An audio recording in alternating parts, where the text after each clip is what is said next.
Why Not? A queer podcast. Thank you to our sponsor, Pineapple Healthcare, an award-winning primary care clinic right here in Orlando. Pineapple Healthcare offers mental health counseling, HIV, STI testing and treatment, and specializes in care for the LGBTQ plus community. Open Monday through Saturday. Call today at 407-553-6336 and schedule your appointment. Pineapple Healthcare. Better together. Hi, everybody. I'm Rick Todd. And I'm Jeremy Williams, and you're listening to Wine, Why Not? A queer podcast. episode 112. It sure is. It sure is. We may have just recorded a preview for episode 100, but we're on 112 now. It'll fall in there somewhere. Eventually. Nobody listens to anything linear anymore, so. Oh, my God. I thought you were about to say nobody listens to us anyway. No. They'll start with episode 100 once they hear that bitchin' commercial, and then they'll work their way Christopher Nolan style from Memento? that was the one I was looking for. Memento. Makes me want to drop acid right now. Or Tarantino style. Tarantino does that a lot. Jumps around. He's an odd guy. Tarantino? Do you think he so? is, but I love his movies. Yeah. He's very weird. Yeah. Also has a foot thing. Really? A foot fetish, yeah. There's feet all over his movies. Bare feet. I mean, there's feet in all movies. But there are bare feet in all over his movies. It's funny. Yeah. So, 112. It's quite a number. It is. Not just for us, But for the universe? world. Yeah. Indeed. I'm imagining that you're about to regale us with these amazing facts about 112. I have facts. We won't say they're great, but I have a couple interesting facts. For instance, I'm sure you knew this because you're a child of the 80s as well. I'm sorry, 80s and 90s. But there was an R&B group in the 90s that got started in the 90s called 112. I did not know this. You didn't know that? Oh. What are some songs by 112? Well, they are on. You ever hear Peaches and Cream? It's an R&B song from the 90s. I've heard of. Isn't there a band called Peaches and Cream? I don't know. I don't think so. But there's a song Or is it called Peaches and Herbs? Peaches and Cream. I don't know. That's how the song goes. Anyway, they sang that. Can you sing a few bars for me? Peaches and Cream. They also had a hit, It's Over Now. This is in 2000, 2001. But what you probably know them best for is they appeared along with Faith Evans on Puff Daddy's 1997 hit, I'll Be Missing You. Which was for... Biggie Smalls. Good God, I can't believe I forgot his name. Their tribute song to Biggie Smalls when he was killed. So what you're telling me is that they've probably been to some freak parties. You know what? I'm not incriminating myself. I'm not getting sued. I am not joining in on that conversation. They just happen to have known Puff Daddy back in the day. I have resigned myself to two things. Yes. One, I'm definitely getting sued.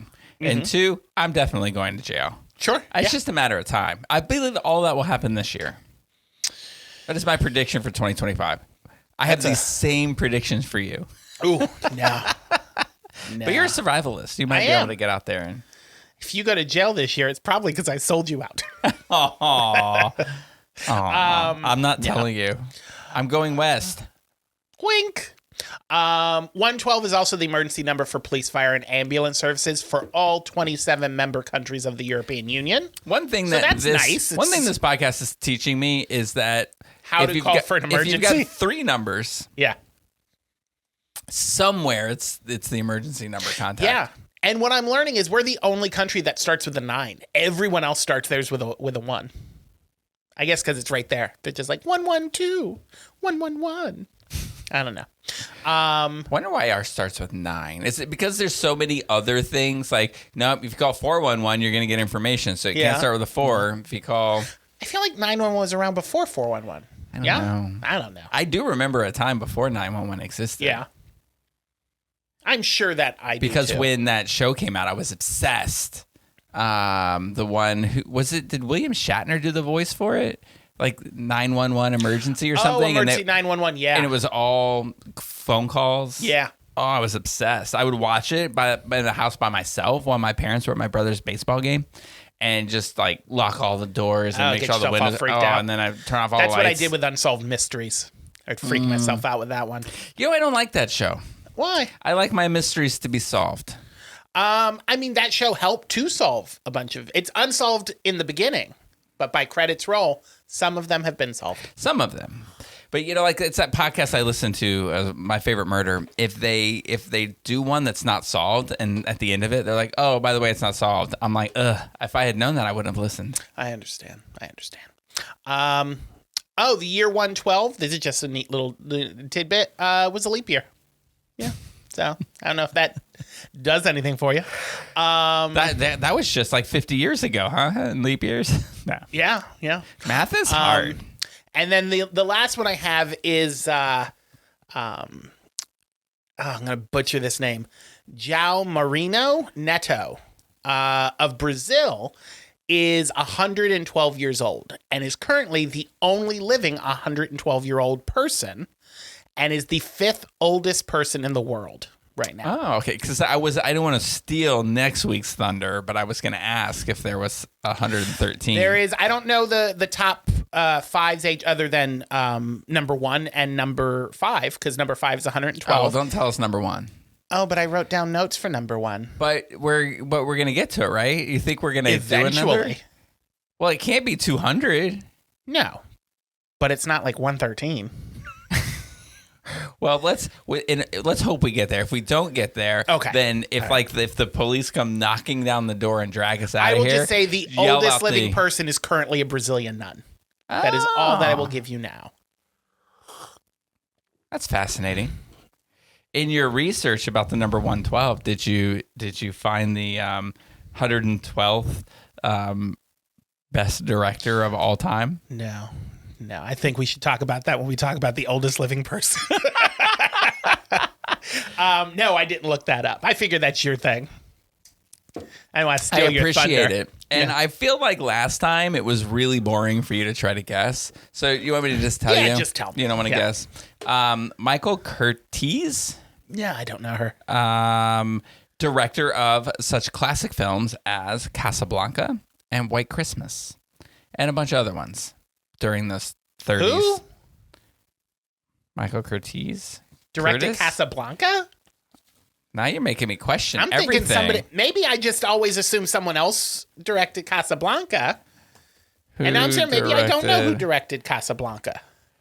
If you find out that I'm wrong, you will have destroyed all of the number facts that I've given since episode 100. Oh, Michael Kurtz, yeah. Oh, there you go. Woo. Oh, he also directed Mildred Pierce. Good for you, Michael. Dodged a bullet on that one, huh? All right, so 112th greatest film of all time. Men in Black. Wasn't the last time? Was a good movie. Wasn't the last one a Stanley Kubrick movie? One of the last two were. Well, this one is a Stanley Kubrick movie from Clockwork Orange. 1957. Clockwork Orange is probably the 80s, wasn't it? Probably 70s or 60s. Paths of Glory. Oh. It stars Kirk Douglas. Kirk Douglas. That sounds the other one. right. The other one. Yeah. It's a World War One film. It's one of those. It's either one or two. One of the ones are currently happening. Yeah, get World War III. That's for a different decade.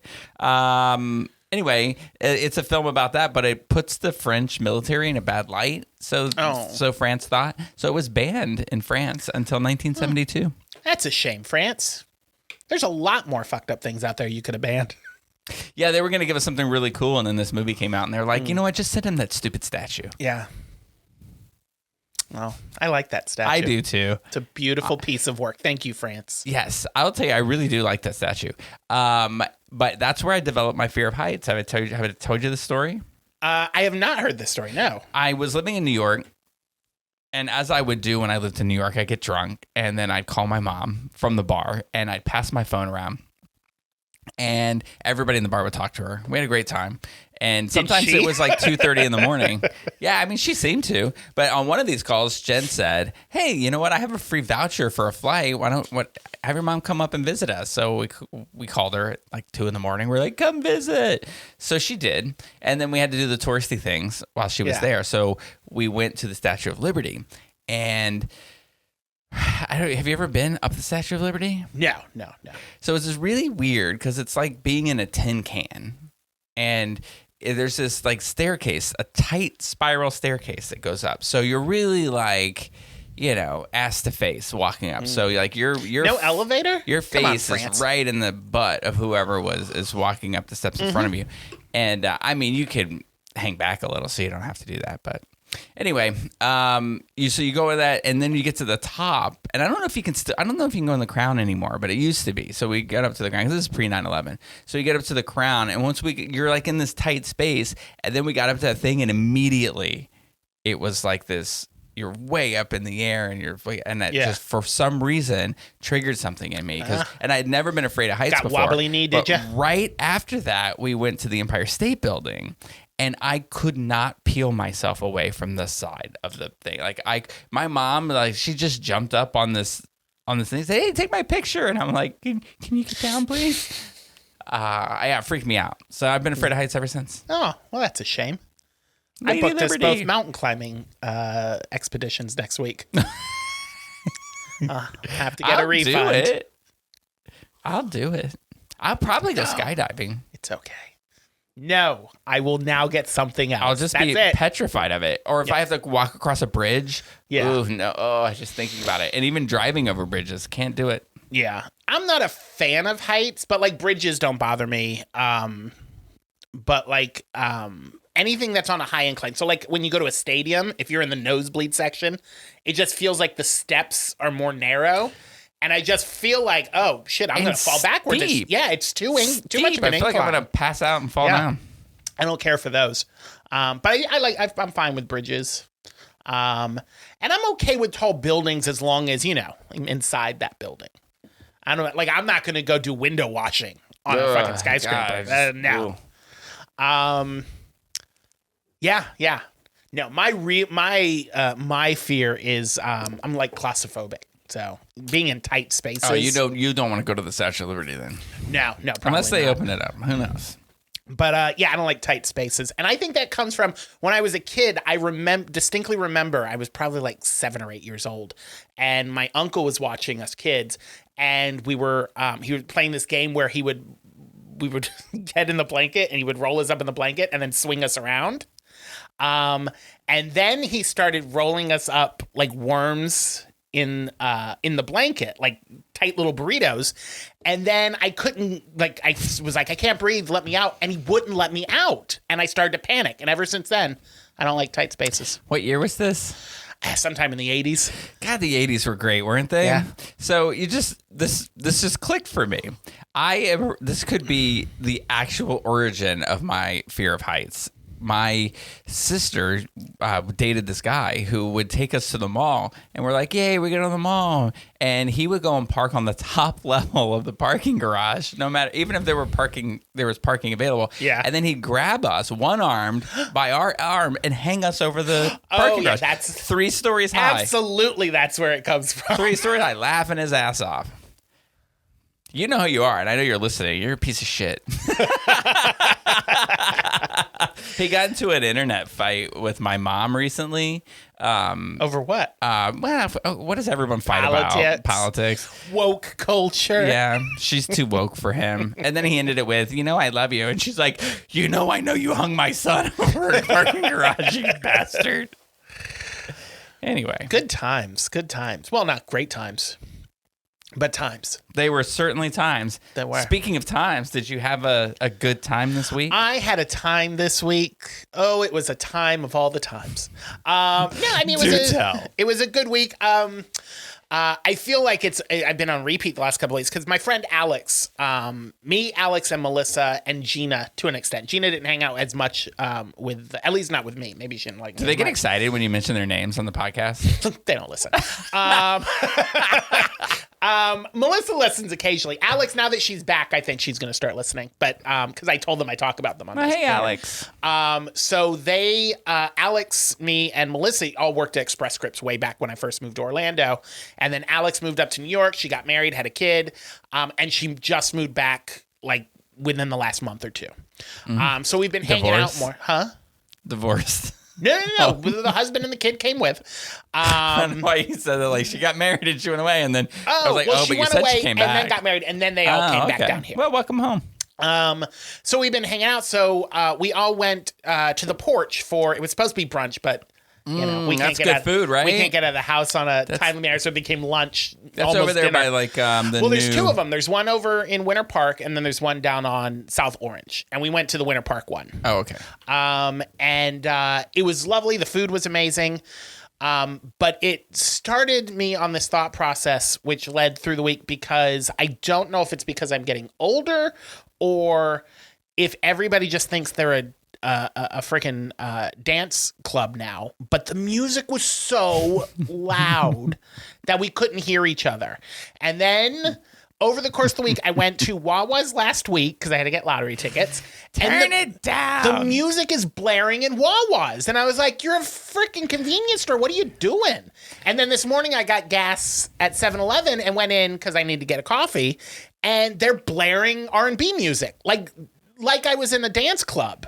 I was like, am I just old, or do you people just like to blare your music wherever you go? What do you mean? It just cracks me up because this is an argument that happens daily in my house. It's just so And loud. so what's funny is like I'll go to places and I'll be like, oh my God, the music's so loud, turn it down. And then Dylan will be like, and yet you have to turn the TV all the way up to hear it. And I'm like, maybe it's an age thing, and I can't. My hearing just is more sensitive now. I don't know, but everyone is blaring their music no matter where I go these days. So my message to the world, or at least Central Florida, turn your music down. Particularly if you're in a business where there's just, I mean, like I was at Aldi's, and I can't remember if they play music, and that's how I like it. I don't want to have to think of a business and be like, oh, were they playing music? Or no, that's what I do want. I don't want to be like, oh, that's the song that was blaring when I was trying to pick out socks. do you think that the older that a person gets, the more they turn into Ross? Probably, yeah. Yeah, it was You become it was a Ross lot. or Monica? Yeah, it was, well, I think I'm a nice blending of both. I'm a Geller. I am definitely a Geller. But I mean, that I hung out with Alex and Melissa, and then basically just I'm going on a cruise here in a couple of weeks, less than 2 weeks.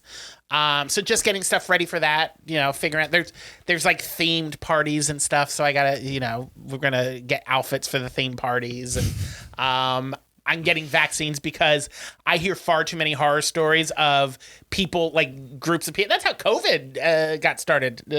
Cruise ships. People on cruise ships Somebody just getting ate shit the tons head of a bat and went on a cruise. of COVID, and then Facts. it's just. You don't remember the beginning of COVID where they had the boats stuck in the harbor? Yeah, they wouldn't let him. We did a Yeah, story we on let a 'em guy off. who was stuck on a boat. Because the COVID was just, they were super spreaders. People get sick on boats all the time. So I'm like, I am going to be up on my vaccine. So I've been going. Boats are super spreaders anyway. Well, yeah, that's what I just said. Here's super spreaders. here's my advice to you. And I'm not really crazy about germs, but on a cruise, this is my advice to you. Take gloves. Buy gloves that are like I don't know, like the people used to dye their hair or whatever. Yeah, but little plastic gloves. Yeah, Rubber gloves. Yeah, and then when you go to the Latex buffets, gloves? I hate the latex. Oh There yeah, you go. Yeah. I get the non-latex kind. But if you go, Allergies. but if you like when you go to the buffet, Yeah. put the gloves on, go to the buffet, get your food, and when you come back, take them off, hand sanitize, and then eat your food. Don't use the handrails when you're going up and down the stairs. And if you do, immediately sanitize your hands. Because people just in general Are are gross. disgusting Yeah, they are. in groups. And so, I mean, like I've told you this before. I've watched somebody drop, now I'm not going to say that it was a family member of mine, but I watched somebody like drop cheese, like Velveeta cheese kind of stuff on their hand at a buffet, lick it, and then grab the next spoon. It's disgusting. And I just think people don't see themselves doing it. Yeah. Or like somebody will pick their nose and then grab the handrail. No, thank you. Well, just if anybody who is taking the cruise, not necessarily my family, but anyone on that cruise ship, just be warned that if I see any gross behavior, I will call you out publicly right there on the boat. And I will shame you the entire Are you cruise. just going to scream shame? Shame. I'm going to bring a bell. I'm going to ring it. Yeah. So you're going all in. You're doing all the theme nights, all the stuff. Yeah. Went through. There's twice a day on the boat. There's LGBTQ meetup, so I'm gonna go meet some gays. Maybe find my little gay Jack Dawson on the boat. They have Friends trivia on one of the trivia nights, so boning up on that. So yeah, just getting everything set up. Dylan and I have never. We go on several cruises. We've never gone to an LGBTQ meetup. Oh, really? I mean, I think one time we passed by a bar and I looked over and I went, that looks like an LGBTQ meetup, but we didn't go on it. I mean, we always talk about it, we just never do. And then like the theme things, like never. Like we'll go and like, oh look, everybody's wearing a Hawaiian shirt, The and then theme somebody's parties, like, they've yeah, got it's like Bahamas a white party, Day. and they've got the. See, I didn't take any Italian clothes. Day or something. I didn't take any clothes. What was You're that, gonna dress nude up like cruise? you're gonna dress up like Mario. For I don't know what the specifics are as far as that. that, but we've got like T-shirts that have the Italian flag and stuff on them. Yeah, Dressed in the Italian colors. The only one that I would do that for would be like the white party. Yeah. Like dress in all white night, because then it's kind of cool if you all get together and get your photos taken. Yeah, Because I think that's why they do theme nights, is so that you'll. This is also a family cruise, so particularly my mother is she's wanting an entire photo album of this cruise of her babies. Yeah. So we're all participating in the themes, and she's gonna spend $300 on the photos, Mm-hmm. but it's worth it. So this is surprising to me about cruises, because I'll have these theme nights, and so wouldn't you think this would be the case, right? So let's say we're having a theme night. Some people aren't going to know about it, so whatever that theme is, during the day, let's set up shop in like the And sell things for the party. Oh, and that's sell smart. things that people Yeah. can buy. Because I didn't know it was there was a white party night, and Jen was like, "Oh, what are you wearing for a white party night tonight?" And I was like, "Well, I guess I'm gonna find something." So then we went down to the stores, and there was nothing that you would buy to wear. Yeah. I mean, it was all Royal Caribbean branded stuff. Everything, not one thing was sold that wasn't branded Royal Caribbean, but nothing that you could pass as like a white shirt and white pants. So it was just really weird. what color are the towels at the pool? Blue. Damn it! Yeah. So there was nothing we could do. So No it's white good to towels prepare. on the And then whole even boat? like the ports weren't doing it. It's just a missed marketing opportunity. Like, hey, you're gonna have a pirate night. Just set Sell up some one pirate little shit. kiosk that sells some pirate shit, and people will buy it. I wonder, because I don't pack heavy. I will pack things for the theme nights and sell them on the boat. Is that illegal? Here's what I was thinking you were gonna say. I wonder if I can make every theme night somehow a pirate night. That's easy. Eye patch goes with everything. Or just say "arr." Yeah, Well, that's so, exciting. Other That's than that, real soon. Today is St. Patrick's Day, so I made some corned beef and cabbage. But I made it different yesterday. So I just throw all the shit in a crock pot. But I have, as you get older, your taste change, and then you just get cravings for foods that you never used to love. I have become a lover of sauerkraut. I love sauerkraut. So I got a giant jar of sauerkraut. Instead of getting a head of cabbage, put that in there.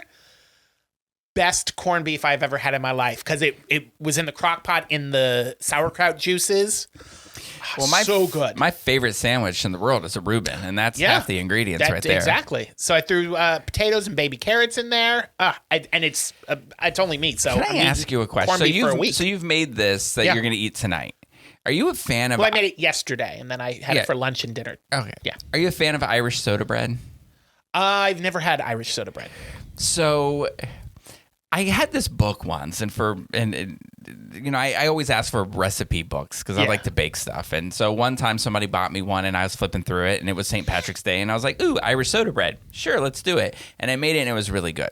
And then I've lost that book. I couldn't find it, so I looked up this recipe, and I made Irish soda bread last night, and it is so freaking good. It's delicious. So it's not a yeasty thing. It's like baking soda that makes it rise. Yeah. And it's got like dried cranberries and raisins in it, and it's super good. So anyway, I just if you bake things, you'll know like you only need like a cup of buttermilk sometimes to make something, but you've got to buy it in a quart. So I just went ahead and made 3 loaves of it. And I sat there looking at it, and I'm like, it's so good. But Jen and I were like, we got to taste it to see how it is. We ended up eating half of one of them. But I still have 2.5. And I'm like, I don't want them in my house because I don't want to eat them. And I couldn't think of anybody to bring one to. I should have brought it to you. You should have. I'm part Irish. I have a whole, and it's so good too. I don't know what that has to do with Do you watch the anyone British enjoying baking bread, show? but- The Great British Baking Show? I hear people love that. I should check it out. You will not find a soggy bottom on any one of those. And you pick it up and you thump the bottom of it, and it makes this beautiful noise. Like, oh, it's so good. I should have brought it. I should have brought it. I thought about bringing it and slicing it up and eating it right now. But, I'm getting fat again. I got to rein it in. I hear you. But yeah, no, I know that with St. Patrick's Day, corned beef and cabbage, Irish soda bread, and there's another thing. Oh, drink a pint of Guinness are like the good luck things. Yeah. You have Irish soda bread, you eat corned beef and cabbage, you drink a pint of Guinness. It's supposed to bring you luck. Well, I guess I'm going to have bad luck. I'll eat enough Irish soda bread to make up for the Guinness. Yeah. What was I going to say? It's just the bloating you have to get. It's super easy to make, and it's only like 6 ingredients maybe. Oh. So it was real easy. It was I fun, probably won't bake a loaf today, but I imagine that if I stop at Publix or something, they probably sell shit like that. It makes me say, I would rather you drive to my house and pick up a loaf than go. I mean, if you're going to give me a loaf of bread, I'm not going to say no. I mean, I will. I refuse to Well, then let we you have go. made plans here in front of our Look, fans. I have to meet with my sponsor at 5:30, but go to my house. Jen's mom is there. I will tell her you're coming and to pick up one of those things. It's worth it. And I refuse to let you go buy something pre-made. You gotta eat this. I mean, I appreciate that, and I will take you up on your bread. But Publix, I mean, they got a good bakery. They got a good bakery. If I was going to buy anything store-bought bakery-wise, Publix is the first place I'm going to go. But Jen usually does that. I don't agree with their politics sometimes, but I can overlook Don't be protesting just now. like You might with my end up. aunts and grandma, I can overlook a lot for good baked goods. Don't protest. You might end up in jail for 20 years. True. So Jen usually goes to said store and buys said item. Yeah. And last night when we couldn't stop eating this loaf, she's like, oh, I can't believe that last year I had to go buy that crap. I'm just telling you, it's good. Have you ever made a babka? Not yet. Okay, because I'm going to. It's complicated. When you do that, you're gonna have to bring some in so I can try it because I am obsessed with Publix's babkas. They're so good. Yeah, it's when it comes, I love to bake things, right? So, but when it comes to baking breads, now that can take some time. You've got to invest, especially if you're gonna make like one babka. Publix probably has this baking factory somewhere where they make thousands of them I'm not at a even time. sure it's a Publix brand. They just always have that table out in the middle. At certain times of the year of like Jewish holidays, and it's got babkas on it. It's complicated. But Chocolate it's so or good. cinnamon? Chocolate's my favorite, but I won't pass a cinnamon. We were babka gonna either. make one. I think Dylan's aunt and uncle were supposed to come visit, and we were gonna make a babka for them. But I think we're going there now. Maybe we still will. We'll see. We're going in April, so maybe we'll make a babka. And if I do, I have to make I have to make one to test. Yeah. And then I'll bring in whatever. Oh, that's what I was gonna say. Because if you don't bake all the time and you've got like leftover ingredients, TikTok is an excellent source to find out what you can do with those ingredients. I did not realize how easy it is to make your own butter. So if you've got your own, but like you use a little bit of your buttermilk, you got a gallon of buttermilk. It is so easy to make your own butter. Oh my god! So listen, I'm going to tell you two things real quick about making your own butter. First of all, we were recording a promo. You have a stand mixer, obviously, because you're a baker. Yeah. So easy with a stand mixer. You just put heavy cream in there and let it go to town until it's done. Or buttermilk. You just let it whip, and then it separates it, and then you just wash the butter, and then you've got butter. You've got curds and whey. No, that's cheese. Buttermilk and so when we butter. were before we recorded the podcast, we recorded a promo for it, and at one point I did this thing where I hit my hands like this. Yeah. And but my hands were down here, like this. Churning butter, were you? And it made me think, I was like, oh God, I hope the camera didn't catch that. That's gross. And then you said that, and when you told me that, it reminds me of this video that Dylan sent me, and he was just basically like, I guess it's our version of sexting. He sends me a video and says, want to make some butter? And it's this like 60-year-old woman, with this thing of butter, and she's just going to town on it, but she's doing this with her hands, and she's just like, you gotta go like this until the cream starts coming up, and she's like, sometimes it's messy, so you gotta get a towel to clean up, and it's hilarious. Yeah. I actually learned to make butter on TikTok from an Amish lady. Who has a TikTok channel, and she was. No, you gotta get the thing. Have you made your own butter? No. I saw the video, and I gotta get I don't have a stand mixer, but I want to get a stand It is mixer. way too many points. So I want to know Yeah. how they make your own. I can't believe it's not butter. Oh, And then I would make that. I'm sure there's a TikTok. I'll look it up. I'm sure there's a TikTok for it. Butter sadness. That's what I'll call it. Oh. Have you seen those the memes going around because like all the off-brand of I can't believe it's not butter, they all come up with weird names and it's like it's all in a row and it has a conversation with each other. It's crazy. I'll look it up. I'll send it to you. But it's like Parquet? that's not butter? I can't believe it's not butter. You're telling me this isn't butter? It's hilarious because they come up with the weirdest names to try to sound similar, but it's not. And it's a hilarious conversation. But speaking of hilarious, how was your week? So funny. We're working on the segues. Yeah, that's a project for episode 200. Yeah. It's pretty good. Yeah. You know? Anything fun? Well, we all Fun know. and fancy-free? We all know I left here in a rush. That's right. That's last right. time to get to. We have a televised member of our audience who's sitting in here to help us with videos and things. And as I was getting ready to talk about my week, he let out the biggest yawn, and it's all I could see on the screen. And I'm like, me too, girl. Me too. He's like, I know this bitch is about to talk about Air Supply. So anyway, that cracked me up. Went to Epcot to see Air Supply for their final night this year of their performance, which was Epcot, amazing. not your final night. Oh with no, Air God, Supply. I'm seeing them You like still have all several more. month. Yeah. In fact, I'm not going to the Kylie Minogue concert Me- because it's the same night as Air Supply. Me and Ryan were talking because Wade's a huge Kylie fan, so they already had tickets. And he's like, "Hey, I'm coming over for the Kylie Minogue concert." And I said, "Every gay I have talked to is going to be at that concert." So Ryan said, "Do we not have a designated survivor?" And I said, "Oh, it's Rick. He'll be at the Air Supply concert." So something should happen to all the gays in Central Florida. Rick will be. I don't think Danny's going either. I don't. Oh, really? He said something about maybe his man doesn't want to see it. Oh, I thought he was. You know what? I'll tell you this too. I'm a terrible gay. Yeah. When it comes to music, gay music, I don't gotcha. really know all of it. So I can name you one song Kylie Minogue sings. One, and it's a remake of an oldie. It's called Locomotion. It's the only one I know. No, you know more. No, We talked about one in our first 100 episodes. Padam, padam. see. I've never really heard that You song. didn't listen to it? I'm aware I love of your. that song. Can't I'm- get you out of my head? Nah, nah, Okay. nah. Nah, nah, nah, nah, nah. Now I can name two, but you go. tomorrow I'll only be able to name one again. So yeah, but I can recite every Air Supply song. Yeah.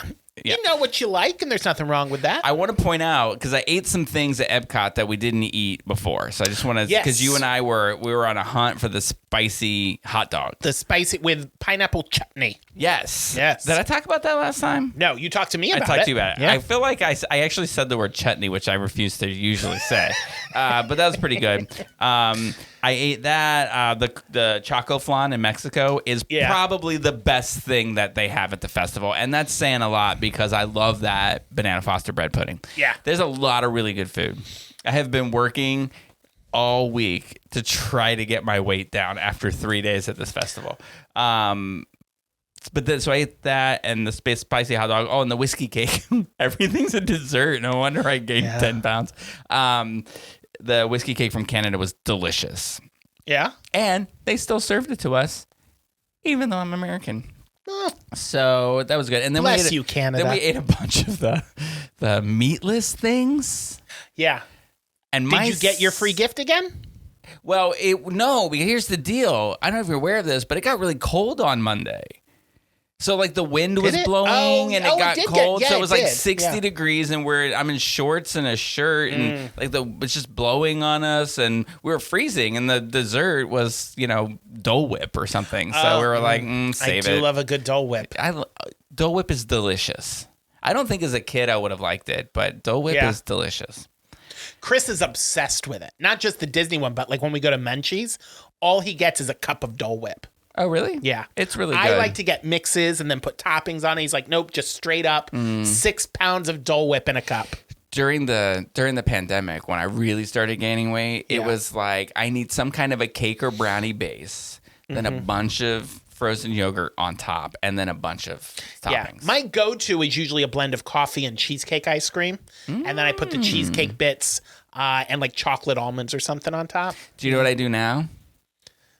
I get a cup of sadness. So I go there and I get the only thing That's 0 points. that is it's not 0 points, but the closest you can get to it is the no sugar added. So now there's not a Menchie's in St. Pete, there's a Yogurtology. So we go there. First of all, it pains me to go there based on the name of no the place. sugar ice cream sounds like it should be a crop. It's not no sugar, it's no sugar added. Oh, gotcha. So I don't know what that means, but the only flavor they have of that is this cheesecake flavor, which totally has this aftertaste to it. So I Yeah. put that in a thing, and then I take my like sugar-free chocolate chips that I bring from home, and my sugar-free chocolate syrup that I bring from home, and I put on there. Listen, and I eat it in the there is car. a point where having 0 points is not living. Live a little. I'm gonna break something to you. You're gonna die. We all are eventually. Live a little. Throw a couple of 1 or 2 point toppings on top of this. This is what people say to me from time to time. And I just read to you how I lived a little, how I ate Choco Flan in Mexico, and how I had the whiskey cake. Don't worry, sponsor, it's not real whiskey. Whiskey cake from Canada, I ate a lot of food. I gotcha. It's just that you can't do it all the time. My mom tells me all the time, eat the ice cream. Eat the ice cream. It's okay. She said every night. It's not okay. Hi, Mom. You do you, girl. You eat what you want. I ain't no food shamer here. So anyway, that was my Monday. Yeah. How much time do we have? Because we're on to Tuesday now. No, I'm just kidding. It's been I've been on the hunt for a wall clock, and this sounds weird. Like but one of the ones with the black and white cat where the tail wags back and forth. I mean, if that's your thing, but like. A cuckoo clock? No, I wasn't, but now I am. No, it's like a just a clock that hangs on the wall, but like it's 2 feet in diameter. Like a are you looking for like one of those big fancy ones that have a pendulum or No, like not the kind like a you see in Godfather break clock. offices? Neither of those. Okay. You've been to my house in St. Pete. Yeah. In between the two windows in the living room, there's this huge Oh, you want clock. like a fancy round clock? Yeah, like a big round clock to break up everything that's square Gotcha. in there. Mainly me. And so, there's like a store, right, that has a lot of home decor. And I figured that's where it would be at. So I went there. Did you see what I did there without saying the name of the store? So I went there to try to buy the clock. It is chaos there. Their clocks are chaos. Have you tried looking for goods for your home at other stores? Surprisingly, a store by that name didn't have them. Really? And I actually had small ones. I mean, I've been to all kinds of stores, like the big chain stores that you would think about. And then the closest I came was this at-home store. Yeah. And they've got like 1,000 clocks, and they range from like things that look like they belong in the break room of an office to things that look like they belong in a mansion. And so I'm looking for something that's in 2 feet, but they're just the way that they're stacked, and I think the way that customers manhandle them, 90% of the clocks were broken. Like they were the time things were bent and all that kind of stuff. And I found a couple that I liked, but I just can't seem to find the one. So if anybody knows of a great place to find other than Amazon, because I'm trying to be better about just ordering things and going out supporting businesses that sell things. Every time I got to buy something and I try to find it at like a local store or something local where it's not like the big chains or Amazon or something, and I can't find it, I hear Samuel L. Jackson's voice in my head from Pulp Fiction when he's holding the gun to the guy, and he goes, I'm trying, but it's hard. It's tough out there, particularly with the malls closed and most specialty stores shut down. It's hard to find what you're looking for outside of Amazon or Walmart or Target or that kind of thing. So the only other thing I did that I want to mention here real quick is I tried to I got bored on Saturday. Sure. And usually when I get bored, I start looking around the house and being like, what can I rip apart and try to put back together? And so I decided the door to the house in Orlando, like my bedroom door, it makes a lot of noise. Sure. Like when you open it, it's not like it creaks. It's like, no, it's like, it makes the noise of like Like, I think the door pushes against the frame, and so when you open it, And it it goes makes this. Yeah. Mine does that. Terrible, also, terrible it won't noise. stay open. Does your door slowly close halfway and stay there? No. Oh, mine. Something's with the pins. I just got to realign the door or something. Yeah, that's what people do, and we tried that Yeah. with the thing. I mean, there's like tricks to it where you put like a toothpick in the thing, and then you put the pin back in. I don't know. Nothing was working, so I just said, you know what? Why don't I just replace? I'll get a pre-hung door, which comes with a new frame, Yeah. and a door, and I'll just replace it. So I was just going to start replacing them all. All the doors in the house? Because it's like pre-hung, and so how hard could it be? Go on. And Jen's like, don't say those words, because I'm like, how hard could it be? And next thing you know, the house is flooding, and $1,000 later, an emergency plumber, we're Well, good I to got go. to ask you, how hard was it? It was not very difficult, Okay. but it's not done. It's not like it Got looks itchy back. okay, but it's not perfection. So Yeah. so here's the things that you discover when you start pulling things apart at your house. If your house is older, there's no such thing as standard. Yeah. So I measured the Do you door. know what year the house was built? I know. Oh. A long time ago. So I measured the door, and it's like, okay, I need a 30 by 80. Well, when I took it out and then I put this door in there, there's probably a couple inches there where I had to take wood blocks and just sort of screw into the frame so that I could get this to fit. So that screws would keep the new frame in. Interesting. And so I probably could have got a 32-inch door, which I'm Yeah. thinking about going back and getting.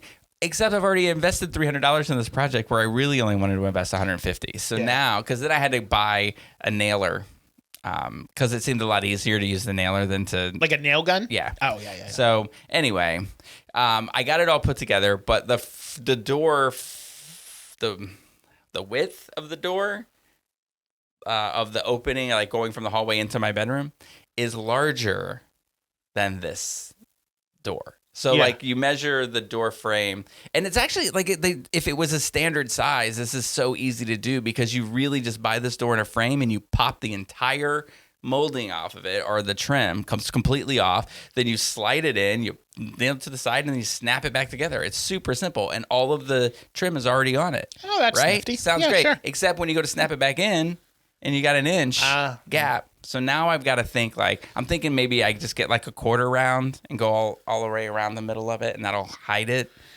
Anyway, so it's almost done, but it's not quite. Yeah. Bet it's less noisy. Jen was like, it's so nice because it literally wakes her up every Yeah. time. I mean, and I'm older now. I don't know if you've experienced this, but it's like 2 to 3 times a night I get up to go pee. Yeah. And it's so- not like I have to go pee. It's like, holy crap, I got to Yeah, pee. it's And you gotta get up book and go it. pee, or you're not going to sleep. Yeah. You're gonna think about it all night. So then you'd open the door, and then everybody wakes up, and the dog barks, and you're like, sorry, I just had to pee. So now that's not a problem anymore. Very nice. But now there's a And you're gap, gonna- and there's an inch gap along the So way. So how now the many rats can doors just run do you into the have house. to do now?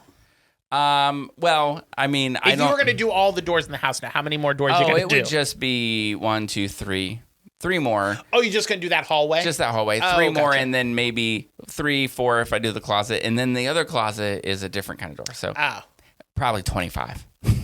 gotcha.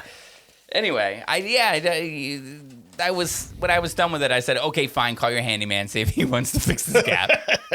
Or I go buy a 32-inch door, and maybe Yeah. that helps. But it's Can still you not return the old door or the other door? I don't think so. Too many holes. I mean, I guess you could try, Yeah. right? I mean, You can try anything. yeah. Yeah. Oh, I just put all of my papers on the ground like we're done with the podcast. All right. Hey, thanks for listening, Thanks everybody. for coming. If you have advice over doors, reach out to us at Or if you know of doors a great at- movie about a guy who replaces a door, or a girl, a lady. I would totally watch an A24 movie about a guy who gets turned into a door. Speaking of movies, we Yeah. watched one. We did. So tell me, how did you find this movie? Okay, this movie, I have the streaming service Max. And Max, if you're not rich, has a cheaper version where you get advertisements.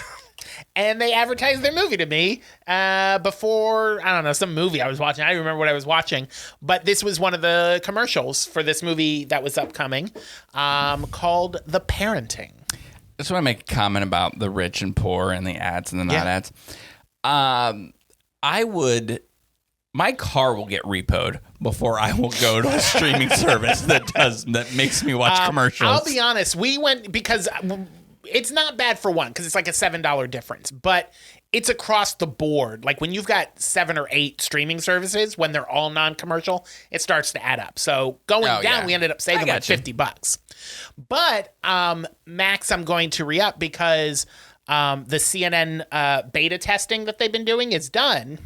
And they have decided that the CNN tab on your Macs will only work if you have the non-advertising version. If you have the $9.99 version with ads, you're losing, first you lose all the live channels and you're losing CNN at the end of March. So Chris and I were like, oh no, we got to have, that's our background noise when we're on our phones. So we got to have CNN. So I can't do it. Jen does that. MSNBC or CNN, always on the TV. I'm like, I can't, because I can't have it as background noise because it angers me and I have to listen. Yeah, we don't really pay attention. It just reminds me of the airport. So I will be upgrading that one. And then all Joey's are non-commercial. Joey's like you. He can't do commercials. So he does all the non-commercials on his version. So good man, what I'll Joey. do is I'll search a film or a TV show or something, and I'll look on the apps, like if it's on multiple, like Buffy the Vampire Slayer is on a couple of apps. I watch that on Hulu because Joey has commercial-free Hulu. But yes, that's how I found out about this. Long way around. Yeah, I'm long-winded. That's Jen how I found out about this movie. Because usually when I'm like, hey, Jen, I have to watch a movie for the podcast on a Sunday, she gets mad and she's like, why didn't you watch it before? And then we're like, and I was like, for this one, I said, why don't we just watch the preview? Yeah. And then you tell me, and so she watched the preview and she was like, let's watch it. Chris, the same thing, because he'll be like, if we're watching something that doesn't look entertaining, he'll be like, can you watch that when I'm not in the living room? And I showed him the trail of this. He goes, oh no, I want to watch that.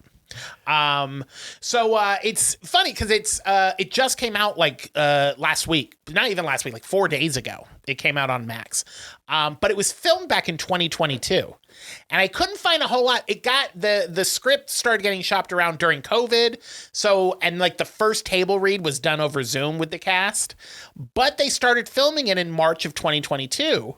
And then they finished it pretty quickly. I couldn't find anywhere why they waited 3 years to put this out, other than the studio didn't have faith in it or something, or they've been going through that merger where HBO and Time Warner Brothers was purchased by Discovery.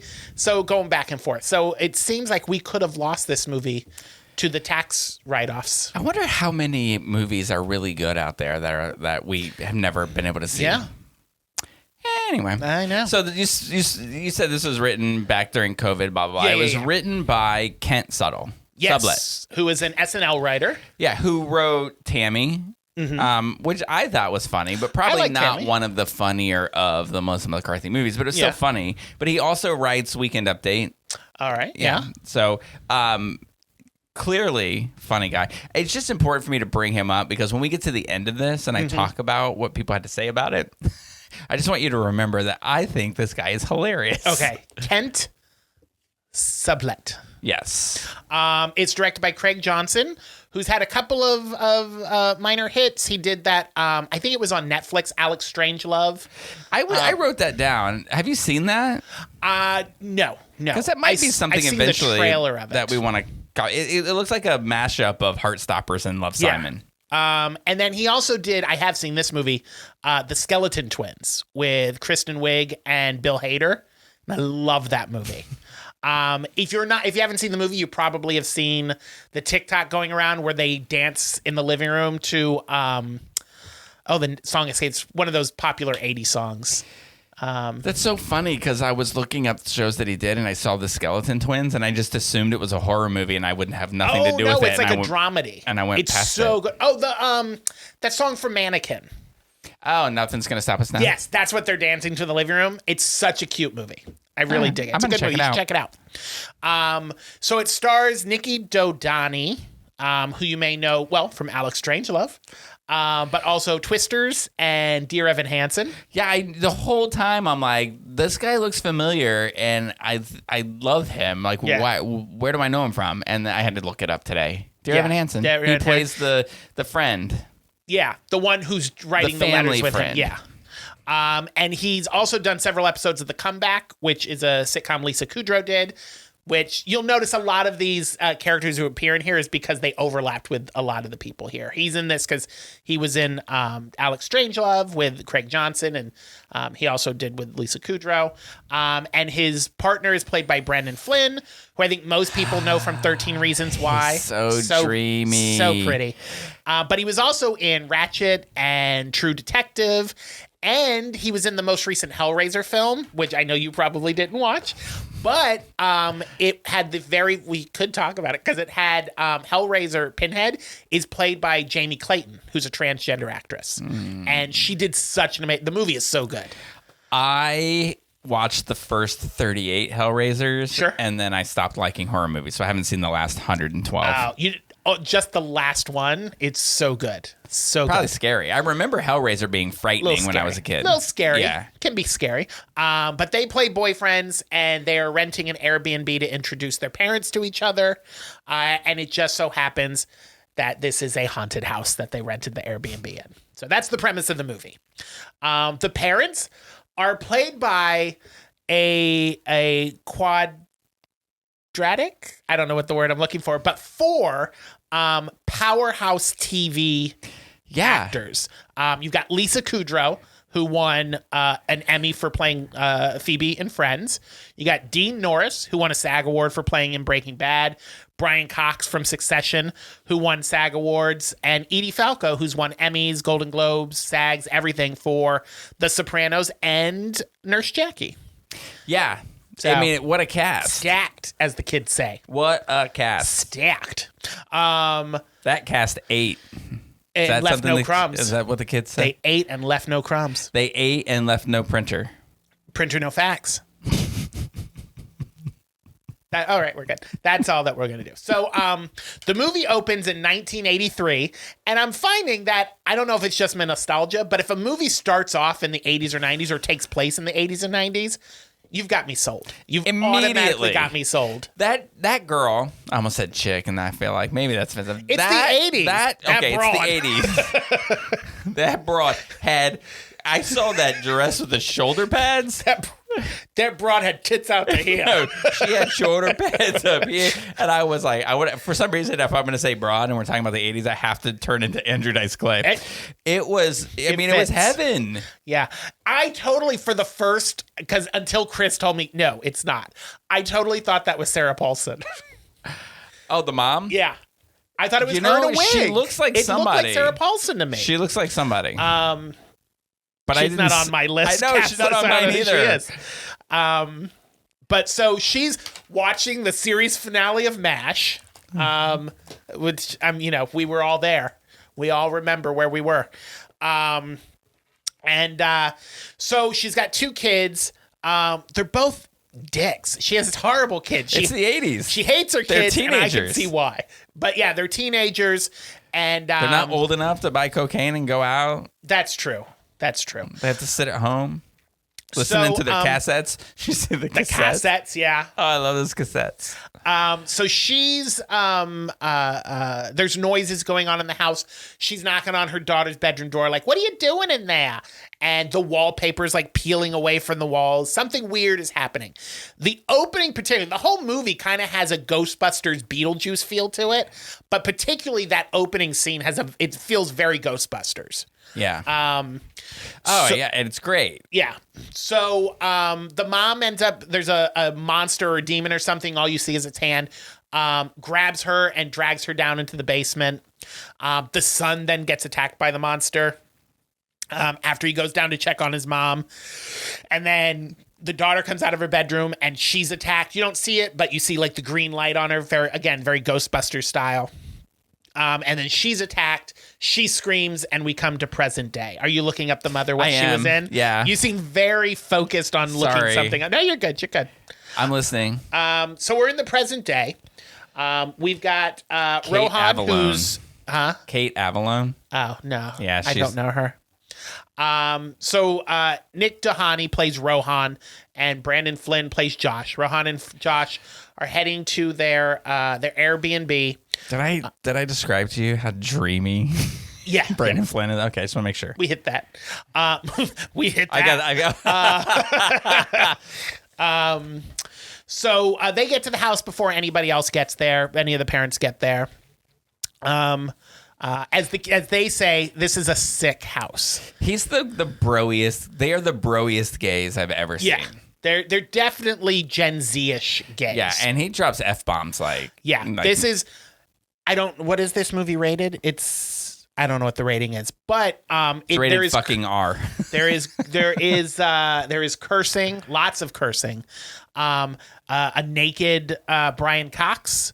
Ironically, though, you don't see his cocks. There is no way in hell. That was his ass. That was his ass. There is no way. Listen. You can do a lot in Hollywood, but for a man of his age, that was a pretty sweet ass. Look, you know how like people like get like double chins and triple chins and stuff like that? That happens. It's called old man ass. And that happens the older that guys get. Yeah. You start getting little. But that was a very toit ass. But that was, was definitely not. That was not his. Anyway, we'll get there. as Brian Cox would say as his Succession character, fuck off. Oh my.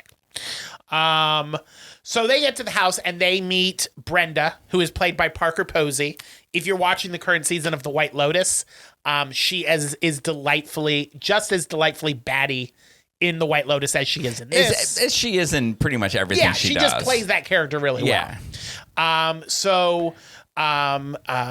She shows him around the house and she's like, when she first meets them. Yes. And they're outside before they go into the house. This is when she asks them if they're gay. Yeah. She goes, "You're gays?" She goes, Are you gays? And they kind of were taken back by that. And they're like, yeah. And she goes, That'll do. That'll do. Yeah.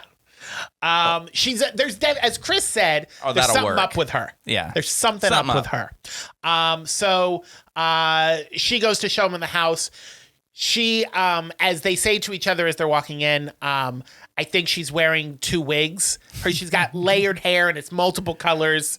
It's like brown on gray and there's like a rat tail. Very weird. It's a choice. It's a choice.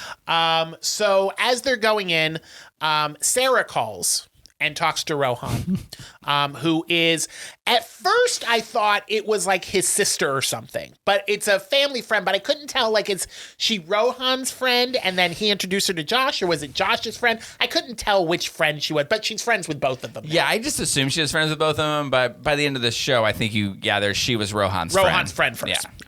Yeah.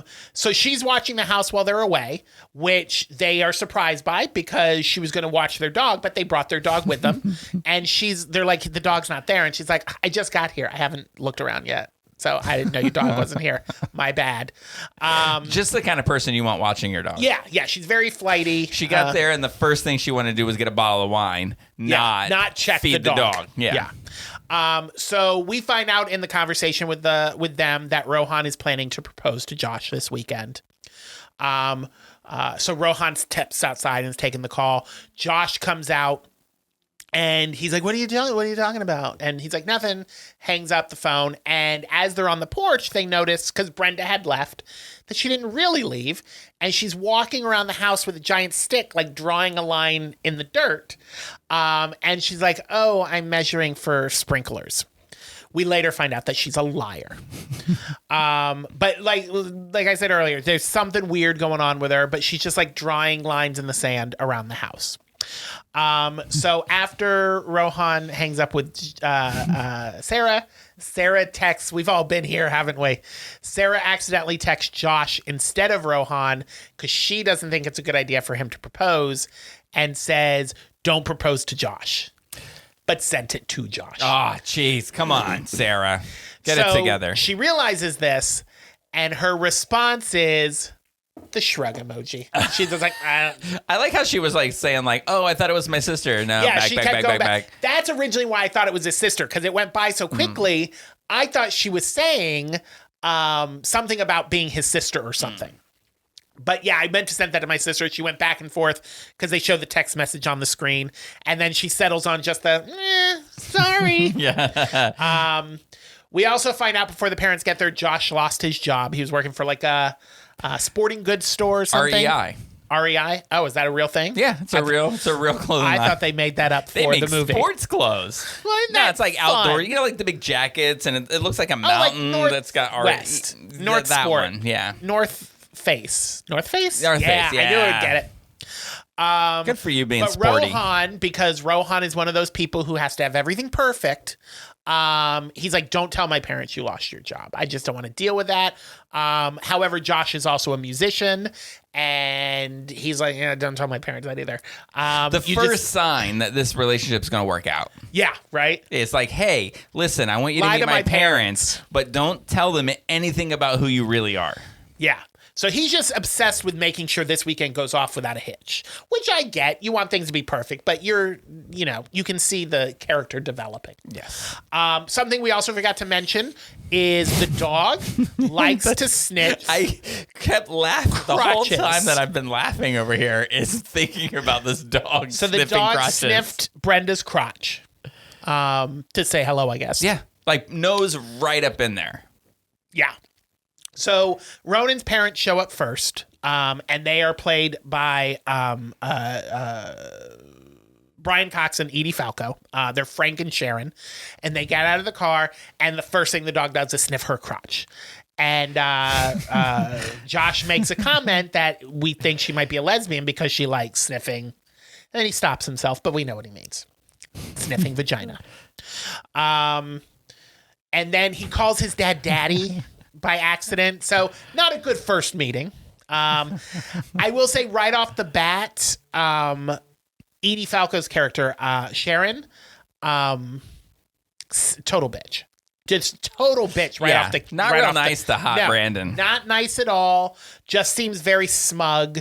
Frank seems nice, Not very He's communicative. gruffy. He's an old gruffy man. But you got this he's sort of a beat down shell of a man. Yeah, yeah. You can tell the wife wears the pants in the family, and he's sort of just whatever. He Yeah. doesn't know how to talk to people.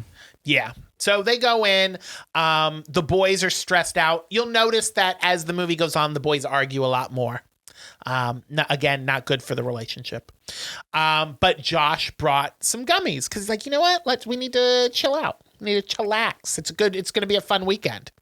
And that again, Rohan gets very pissed about that. Like, why would you bring gummies? And why would you make a pussy joke to my mom? And why would you call my dad daddy? Why are you I did doing like all that. things wrong?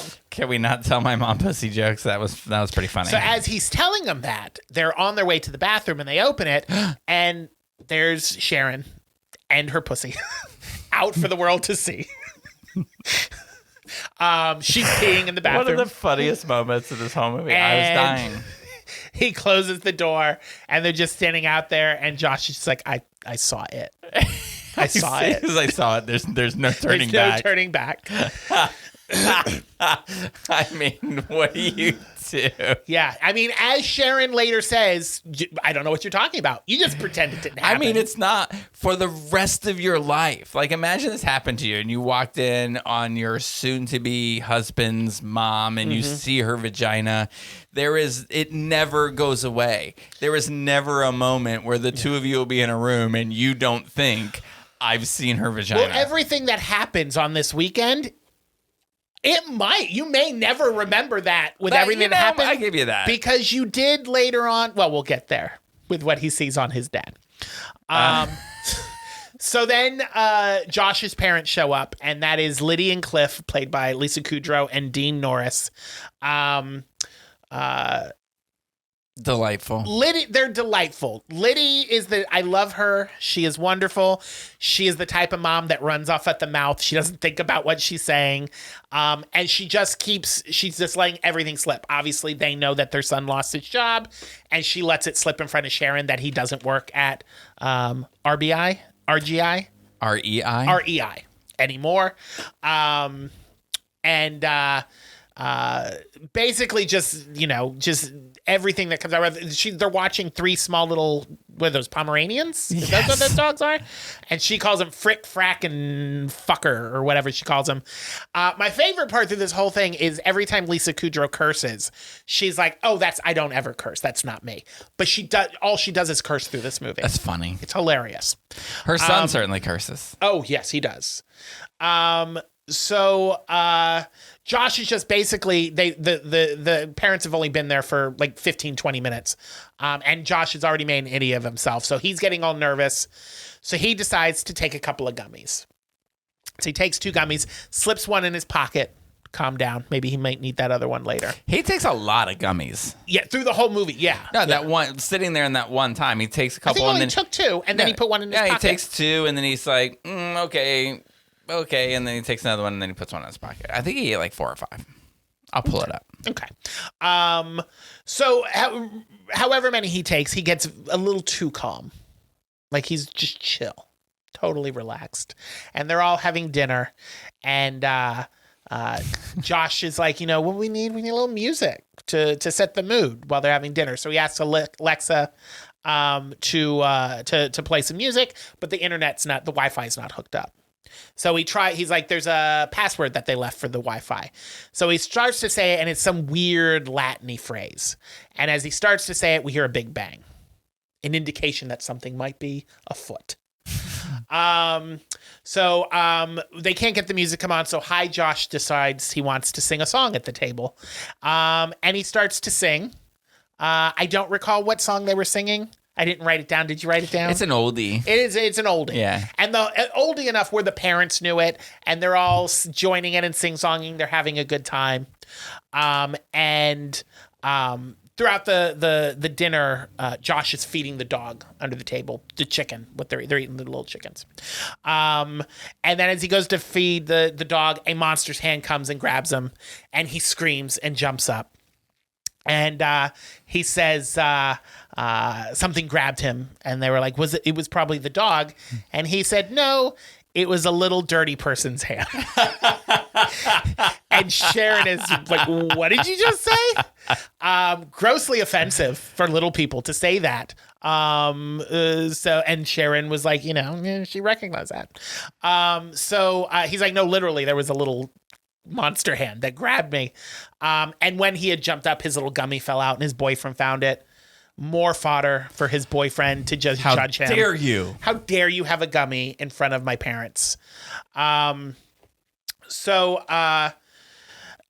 decide they all go to bed, and Sarah shows up in the middle. It was like 2 a.m, shows up at the house. I skipped a part. Hold on. Yeah, I did skip a part. So, because they all go to bed before Sarah gets there, the boys are in bed and they start to hear banging, like constant banging. Yeah. Like headboard banging. And Josh is like, that's your parents. I bet they're fucking. And he's like, I don't want to hear this. And he goes, no, I hear it's coming from their room. They're fucking. Your parents are doing it. And then they're cutting back and forth to their room and the parents' room. And the parents hear the banging too. And everybody thinks somebody else is fucking. It's hilarious. The parents, obviously, they think the boys just can't control themselves. Those little homos gotta fuck everywhere. But it turns out that it's one of the ghosts banging his head on the door frame in the hallway. So it stops for a little bit, and then it starts back up, and Josh is like, damn, your parents are going for round 2. So then Sarah shows up. Do you want to say something? No, it's just funny. You inhaled. So yeah, it's just funny because they all think each other are doing it. I just thought it was funny. It is funny. Very funny. So Sarah shows up in the middle of the night, and she apparently took a little Latin in high school. So she knows that the Wi-Fi password is Latin, and she says the Latin phrase means to invite. It's something about inviting you in. So Frank is in bed. He's on his little iPad, and he's trying to set up the Wi-Fi, and he's the first person to say the Wi-Fi password out loud, the whole Latin phrase. And then that fucks him over. He's called to the basement by this demon, and then the little Latin phrase gives his soul over to the demon, and he is possessed. And so starts all the kookiness.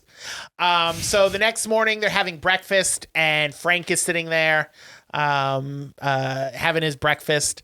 And Josh is looking for a knife to cut his bagel, and he's like, "Does anybody have a bread knife?" He's like, "Oh, I got the bread knife right here." And he goes, "Here, let me give it to you." And then cuts him, deep slashes at him. He's like, "What are you doing?" I didn't I was like, what is happening? This can't be real, but it's totally real. He cut his arm. Cuts his arm, and then he's like, "I'm so sorry. I don't know why I did that." He goes, "I was just handing you the knife like this," and then he slashed him again. So they're all, screaming, "What the hell are you doing?" And then Frank screams out so loudly in his demon voice that the cabinet falls down and crushes one of the poor small dogs. Rest in peace, little dog. The fourth casualty of the movie. Yeah. So they all calm down. They're bandaging up Josh's arm, and they took Frank. It's burning up. He's got a fever, so they're like, "We're gonna take you in. We're gonna take you in and put you in the bed." Did he throw up yet? No, he comes back downstairs. Okay. And he's butt-ass naked with a full-on erection. Now, we don't get to see the erection, but this is where we see his very tight, firm ass from behind. But everybody else gets to see his erection, which is what I was saying earlier. Probably forgot that he saw his mom's vagina because, Because now he's seen now he's seen his dad's erect penis. And his tight butt. And his toit. That ass, though. So he comes out and he starts seeming like he's having a heart attack, and then vomits everywhere. Like disgusting, long Exorcist projectile vomiting. So gross. Maybe drop in my mouth a little bit thinking about it. And then as they're attending to him, one of the little dogs comes up and starts eating the vomit. Again, disgustingly and apparently awesome. Part of the demon was expelled in the vomit. So when the dog ate the vomit, the dog too became possessed. So, but it's it just was like glitchy, and it would be there, and then its eyes would go red, and then it was hilarious. He didn't get the full demon, just part demon. But when the kid went to pick him up, when Hot Brandon, I forget his name in the show, Josh. When Josh went to help the father up after throwing up, he yelled at him. He said, "Don't touch me, you chocolate munching poof." Yeah. We forgot to mention that as it goes on, the demon is homophobic. Yeah, very much so. And it's mentioned later in the movie. He's from a different time. He's old. He doesn't understand the gay thing, so he's extremely homophobic. Yeah, it's very dramatic. Something else that Brenda, spoiler alert, Brenda's doing all of this. One of the things that Brenda does is traps them all in a snowstorm. So it wasn't supposed to snow this weekend, but all of a sudden, once they're all in the house, it starts to snow. And they're trapped in the house. They can't get out. They're trying to call the plow.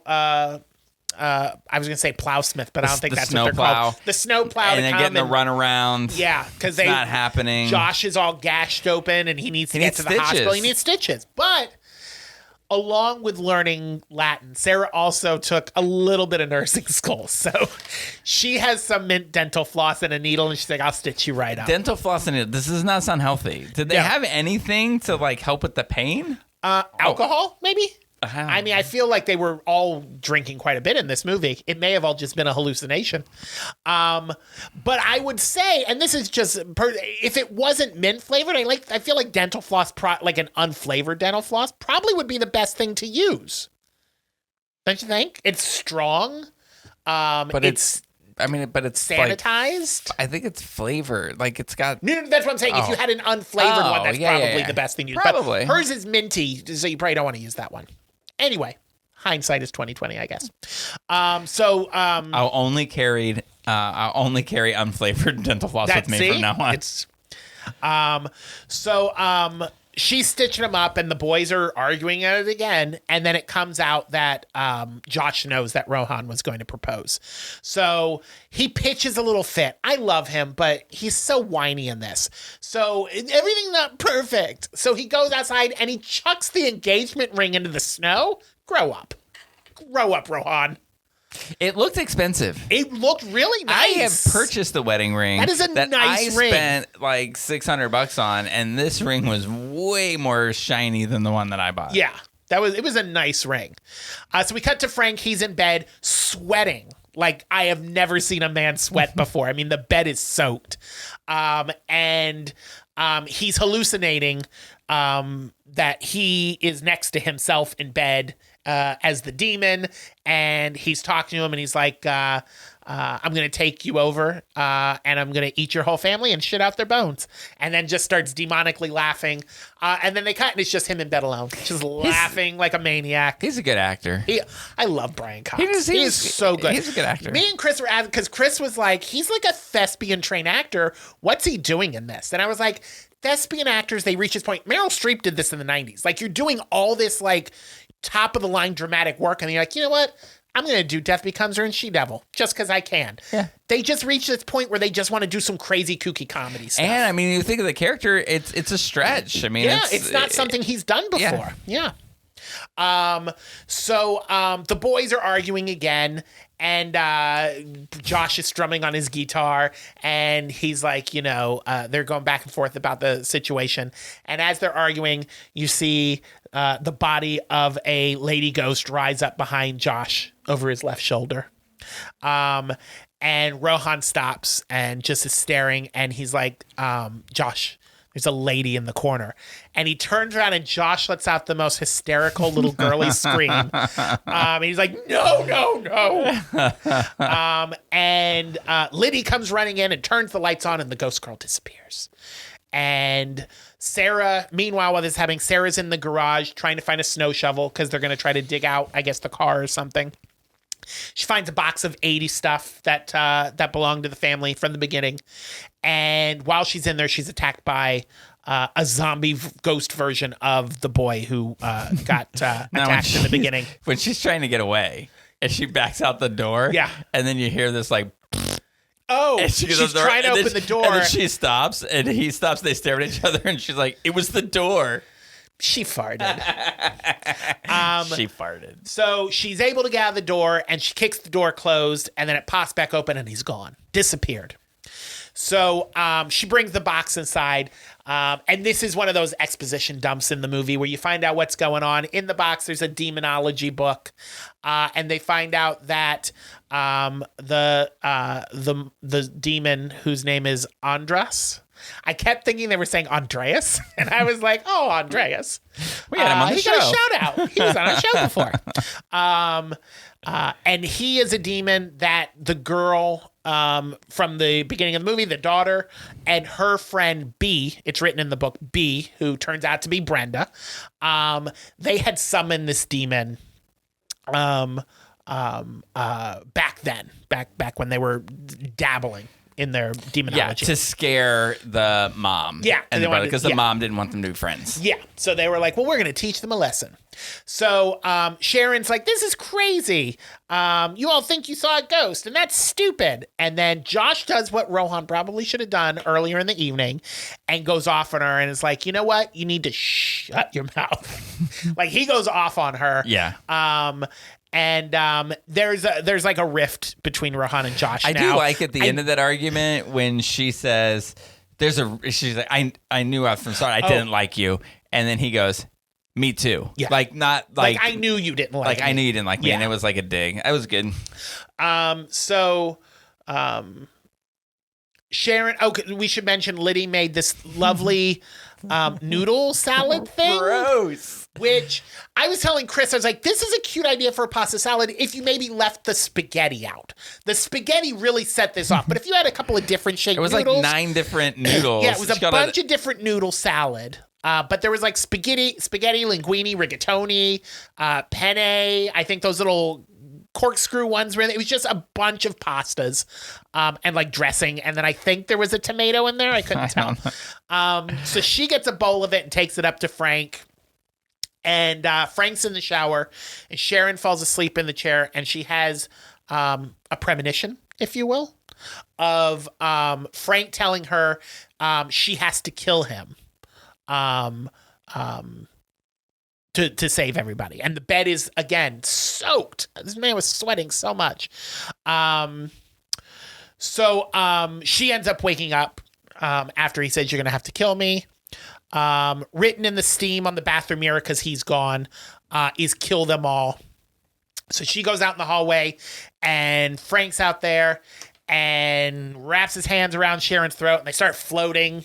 He floated in on her, which is funny. Oh yes, he did float in on her. Yeah. And so he's like choking her out, and Josh comes to save her, which was nice after they just had their fight that Josh got to save her, Save her life. Mend the relationship a little bit. So he grabs his shirt and tries to pull Frank down, but he ends up ripping the shirt, and carved into his back, I guess, is Frank inside there trying to say, "Help me." I thought this was hilarious because he wrote a sentence on his back, but the letters were too big, so he made it to the end. So he drew a little arrow on his own back, and he said, "I am not," and then wrote "okay" down here because he ran out of space. And then he turns his head around, exorcist style, and Josh punches him in the face, spins his head back around. So that was good, but then it causes him to vomit again. Noodle salad all over Josh. So much noodle vomit. Noodle salad. I like how she describes it too, when she's just like, "I just grabbed a little bowl." Like, I don't know how all of that came out of him. It was a lot. It was very disgusting. So they ended up, he floats back into the bedroom. They barricade the door. Liddy says that Frank, she goes, because Liddy and Sharon in the kitchen, and or Liddy comes in and she says, Josh is up there watching the door, make sure Frank doesn't get out. And she goes, "Oh, but your husband called me a cunt," by the way, which I thought was hilarious. I wasn't going to say the word, so I'm glad that you did. Yes. But I love the manner in which but it's like he yelled it and it was really long and it's like he was taunting me with it, so I had to listen just to figure out what it was. And it was like, like, oh, so funny. That was hilarious. Watching Lisa Kudrow do that was pretty good.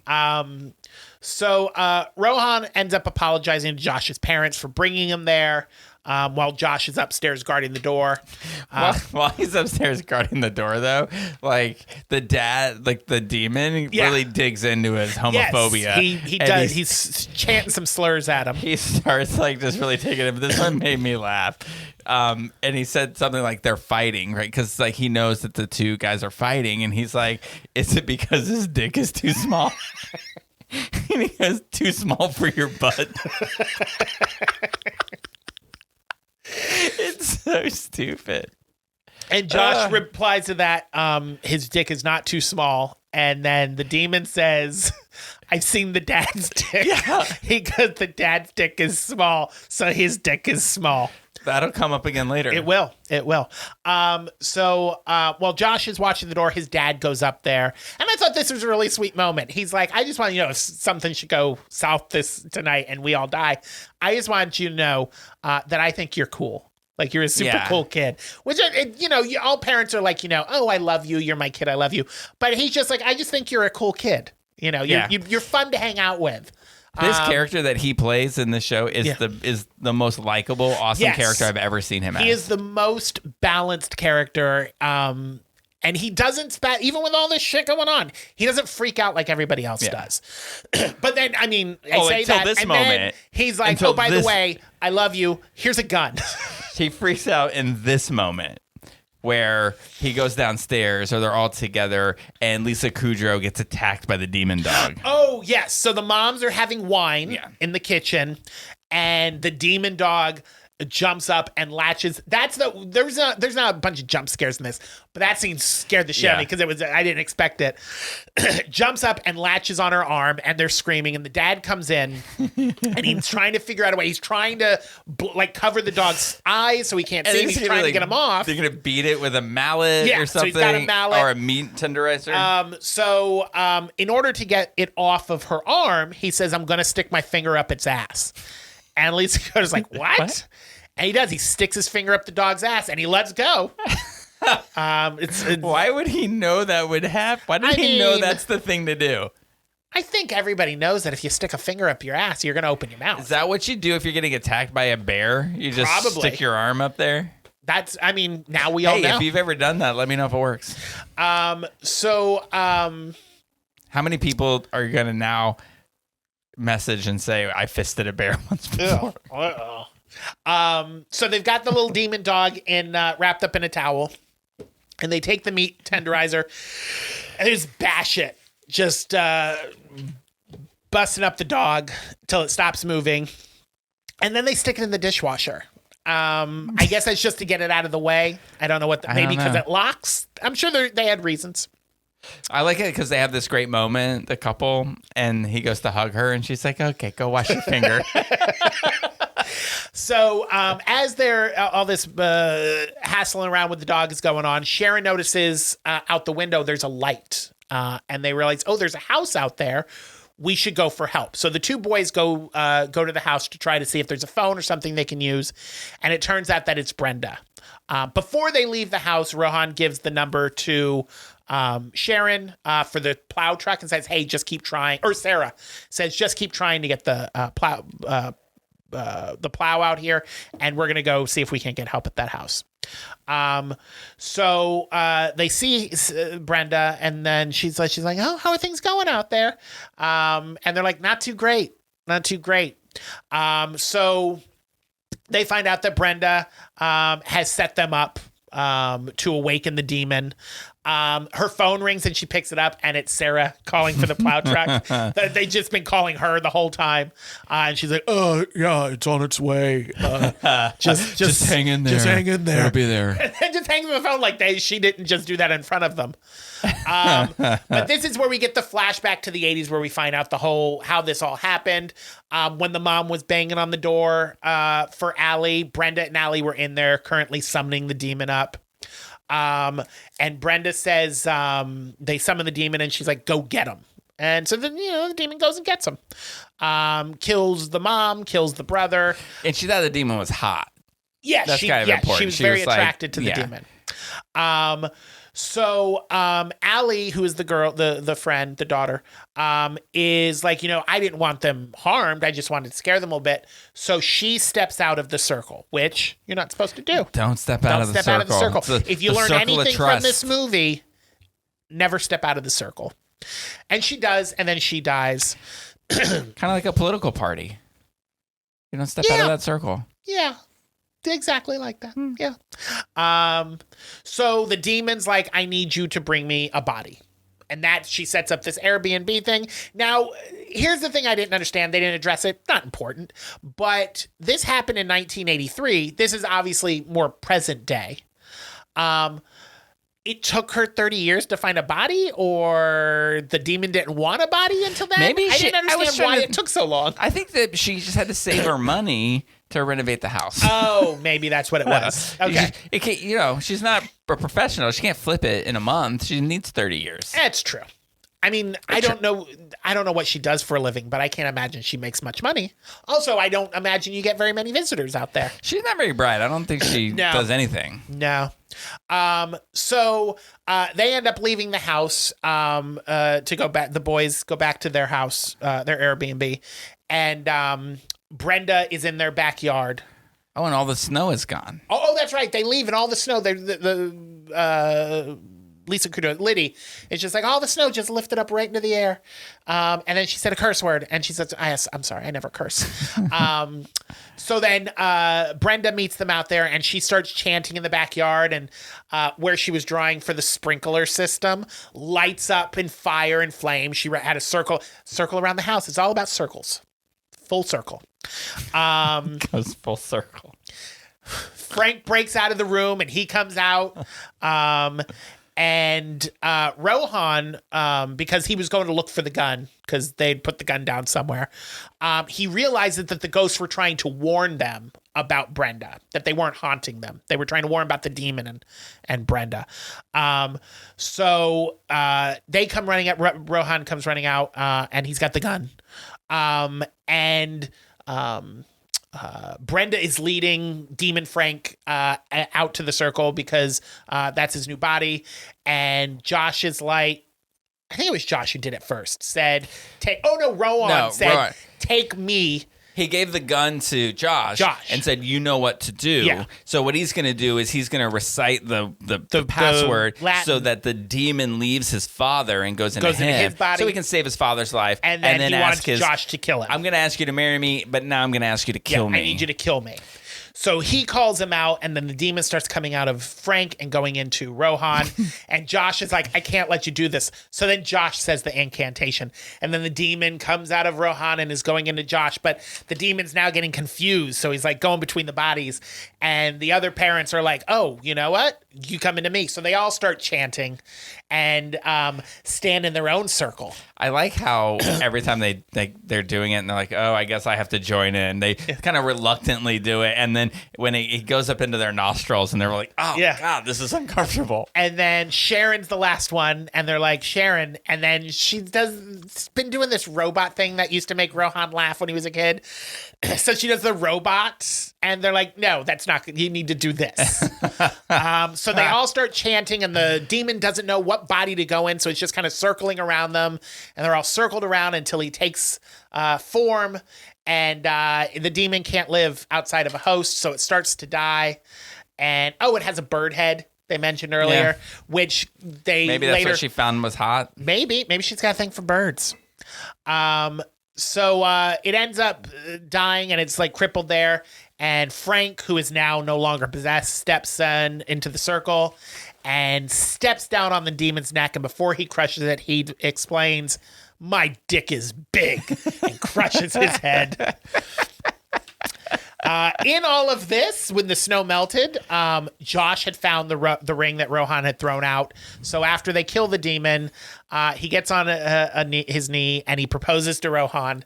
And then they show the parents and they're all like, oh. And Brenda's just kind of like hanging out with him now. And she's like, oh, this is so sweet. I can't believe I can't believe I got to be a part of this special moment.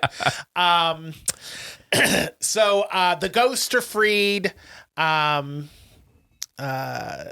then, everybody lives happily ever after. As they're leaving, Brenda's like, no hard feelings. And then Phoebe, Lisa Kudrow leaves them with suck my dick. And then she goes, oh, I'm so sorry. And then she leaves, roll the credits. Cute movie. Oh, and then there's did you watch the mid-credit scene? No. Oh, there's a mid-credit scene. It's okay. It's the boys, they're in the car and they're driving and it's them. It's like the scene in the beginning where they're driving and the dog's in the back seat in the middle. And they're talking about the demon having a bird head and how stupid that is. And it's like, why would you have a bird head if you're a demon? That's just stupid. And then they're just quiet and Rohan goes, dude, I can't believe I saw my dad's cock. And then it cuts off. And that's the movie. I might have said, I can't believe you saw my mom's vagina. I feel like that's probably more traumatic. I mean, I didn't see the vagina or the penis. I'm not sure which one was more traumatic. I'd have to see both to make a decision. Would you rather... I'm not even gonna finish that. So what do you give it? What do you say? I thought it was a very cute movie. I liked it. It's one of those movies where I feel like it's going to get criticized by a lot of people, just like, oh, it's stupid and it's cliche. But I feel like down the road it'll have like a cult following status. But I really dug it. I'd give it 3.5 grapes. I'm going to tell you that my style of movie, right, is I like A Few Good Men. Mm-hmm. I like Kramer versus Kramer. Sure. I think if you don't cry in a movie, it shouldn't exist. But I'm going to give this movie, I'm going to give it 4 stars and say I love this movie so much. And every once in a while, you just need something that is senseless and hilarious. Yeah. And from the beginning to the end, I can't remember the last time I laughed so hard in a movie. Yeah. Out loud. They don't make movies like this very much anymore. Like a comedy horror movie like this in the vein of Ghostbusters or Beetlejuice.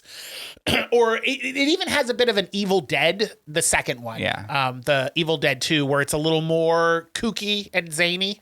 But I dug it. I thought it was a really good movie. And if you have Max, check it out. I recommend not getting the advertising one because one thing I do now when I have the advertised, the streamers with advertisements, I count how many commercial breaks there are. There's 5 commercial breaks in this movie. I couldn't do it. Yeah. What do you think Rotten Tomatoes was? This is the kind of movie that Rotten Tomatoes usually pish poshes over. So I'm going to say they gave it like a 65. Audiences, I'll say probably liked it a little more. I'll say 82. There are 36 reviews. Okay. I will read one of them to you. Okay. This film's energy couldn't power an electric toothbrush. Okay. I'll go 41. 47. Oh. Isn't that crazy That low? is crazy low. And 68 for audience. I didn't know if it was the gay thing that was doing it, so I read all the reviews because there were only 36 of them, but people just didn't like it. They were like, not even this cast could save this. But they were really saying it was poorly written. I thought it was hilarious. It's definitely one of those movies that it's like, you gotta, for a very niche audience, I think. And I think you and I just fall into that audience. Yeah, I mean, the audience that thinks that everything Lisa Kudrow does is great, that thinks that Brandon Flynn is hot. He's so and hot. that And Parker Posey is the kooky. whole movie, even though Sharon cannot stand him, obviously, she comments all the time about his tight body. Well, even the father does. When they first meet, he's talking about how hot his body is. Having time to go to the gym. And through all of this, and they're saying how hot his body is, not once does he take his shirt off. Right? Brian Cox does, but not him. Maybe it was Brendan Flynn's ass they were showing. Oh, they were like, instead of- listen, you ain't got to take your shirt off, but you do have to be his ass double. But yeah, so check it out. It's a good movie. It's definitely worth the watch. It's lighthearted. It's one of those where you don't have to pay attention super hard if you like to be on your phone while you watch TV. Does the world got you down? Yeah. Do you need a laugh? It's just This a is good, it. fun movie. Do it. However, if you do not like cursing, then don't mute all of Lisa Kudrow's lines. Then this isn't the fucking show for you. Yeah. But yeah, I dug it. I really liked it. I don't know if we have set what we're going to be doing next week, but we will work that out. Something comes out on the 7 days from now is what? Oh, that Nathan Lane, Matt Bomer show comes out next week, doesn't it? The 24th is the next. It doesn't come out till the 28th. Oh, okay. So we'll figure something out. Yeah. Maybe we'll do that one It would show be you've a been mystery. trying to get me to watch. Oh, well, we were going to do the one that was 8 episodes. What was that one? Prime Target. Already Yeah, watched that's right. it. The one you already okay. watched. Yeah. Works for me. But until then, the cork is back in the bowl.